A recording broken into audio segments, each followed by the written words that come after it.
तो देखते हैं यहाँ पे क्वेश्चन नंबर 17 में हमसे क्या पूछा गया है। The vapour pressure of water is 12.3 kilo pascal at 300 kelvin. Calculate vapour pressure of 1 molar solution of a non volatile solute in it. तो करते हैं यहाँ पे इसको सॉल्व। तो सबसे पहले हमें यहाँ पे 1 मोलर सॉल्यूशन का मतलब पता होना चाहिए। मैं यहाँ पे लिख देता हूँ 1 मोलर सॉल्यूशन। तो इसका मतलब हमारे यहाँ पे क्या होगा, 1 mole of solute, 1 mole of solute in 1 kilogram of solution, in 1 kilogram of solution.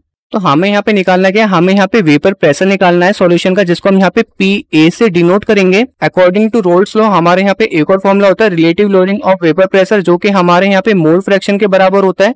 तो इससे पहले आप यहाँ पे लिख सकते हो अकॉर्डिंग टू रोल्स लॉ।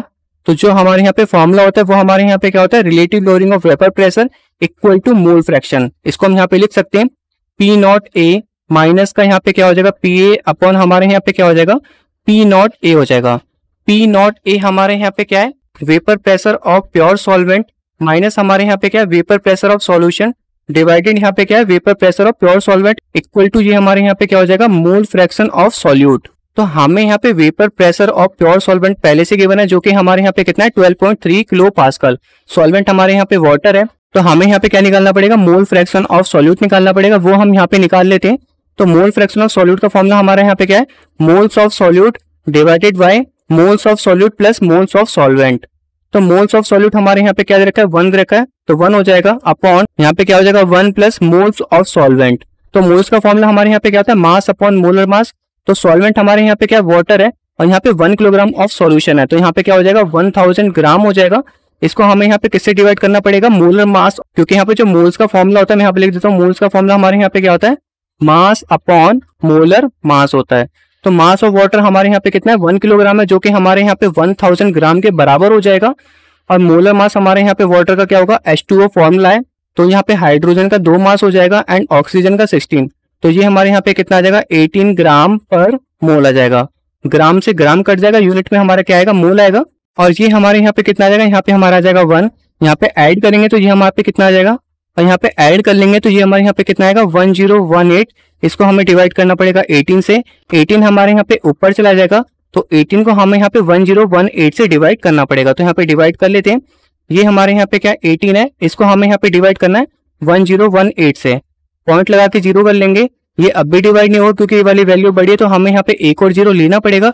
अब हम यहाँ पे डिवाइड कर सकते हैं। तो सबसे पहले हमें यहाँ पे 1 से करना पड़ेगा, 1018। तो ये हमारे यहाँ पे कितना आएगा, 10 में से 8 गए 2, 9 में से 1 गए 8, एंड ये हमारे यहाँ पे कितना आ जाएगा, 7 आ जाएगा। पॉइंट लगा हुआ 0 लिख सकते हैं। इसके बाद हमें यहाँ पे 7 से करना पड़ेगा। 8 7 से 56 का 6, 5 कैरी चला गया, 7 1 7 एंड 12। उसके बाद ये हमारे यहाँ पे कितना हो जाएगा, 7 1 7। सब्ट्रैक्ट कर लेते हैं। 10 में से 6 गए 4, 11 में से 2 गए, यहाँ पे कितना बचेगा 9, 7 में से 1 गए, हमारे यहाँ पे कितना बचेगा 6। तो ये 694 आ गया। पॉइंट लगा हुआ 0 लिख सकते हैं।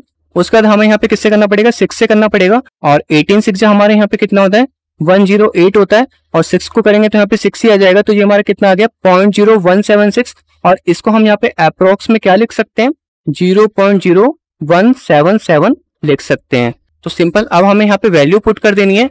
तो जो हमारे यहाँ पे vapour pressure of pure solvent है वो हमें यहाँ पे कितना गिवन है, 12.3 किलो पास्कल, माइनस हमारे यहाँ पे क्या वेपर प्रेशर ऑफ सॉल्यूशन, जो कि हमें यहाँ पे निकालना है, हमें यहाँ पे नहीं पता, अपॉन हमारे यहाँ पे कितना हो जाएगा 12.3 kilo pascal equal to mole fraction हमारे यहाँ पे कितना निकल के आया, 0.0177।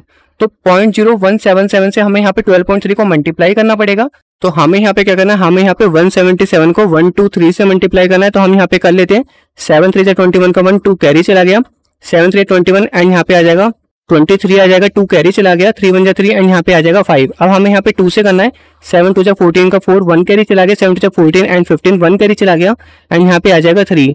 अब हमें यहाँ पे 1 से करना है, तो सेम चीज आएगी, 7 7 1 आ जाएगा। ऐड कर लेते हैं। यहाँ पे कितना आएगा 1 4 3, यहाँ पे आ जाएगा 7 7 5 12 12 5, यहाँ पे आ जाएगा 17, 1 कैरी किया, 7 3 10 एंड यहाँ पे आ जाएगा 11 एंड 1 कैरी किया, तो यहाँ पे आ जाएगा 2। इसके बाद हमें यहाँ पे कितने डिजिट बाद पॉइंट लगाना है, तो 1 डिजिट यहाँ पे हो गई और यहाँ पे हो गए 4 डिजिट। तो टोटल 5 डिजिट बाद हमें पॉइंट लगाना है, 1 2 3 4 5। तो ये हमारे यहाँ पे कितना हो जाएगा, 0.21771।